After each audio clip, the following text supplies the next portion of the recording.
Ahir va tindre lloc l'acte inaugural de la nova senyalització turística del casc antic. A l'acte va estar present Maria Victòria Palau, secretària autonòmica de Turisme, que ha comentat amb els representants de les associacions del Raval, la Vila, historiadors locals, Federació de Moros i Cristians i Creu Roja l'esforç que s'ha realitzat per tal de promoure turísticament el casc antic.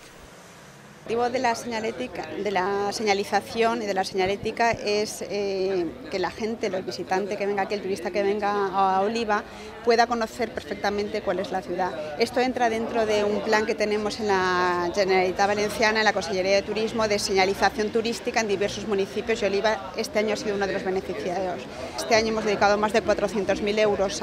en 2010 estoy hablando, el año que acaba de terminar, a Oliva para mejorar las playas, y la señalética es uno de los proyectos que integran estos 400.000. En los 2 últimos años hemos dado más de 1 millón de euros para mejorar el turismo y la oferta turística de aquí de Oliva.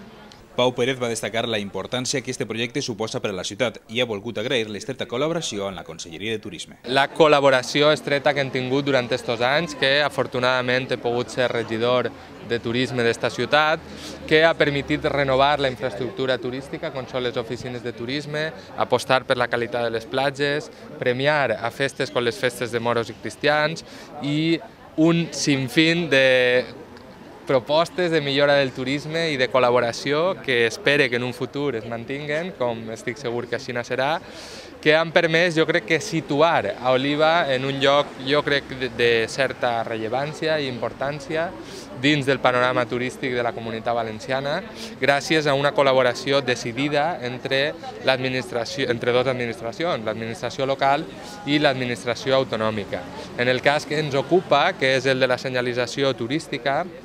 estem parlant de la segona fase d'un projecte integral, que és la senyalització integral del centre històric, la qual ha sigut financiada en el seu 100%, aquesta segona fase, per la Conselleria de Turisme, i el que ha vingut és, d'alguna manera, donar suport a les accions que s'estaven fent des d'Oliva, per part d'associacions del centre històric, d'associacions d'experts en patrimoni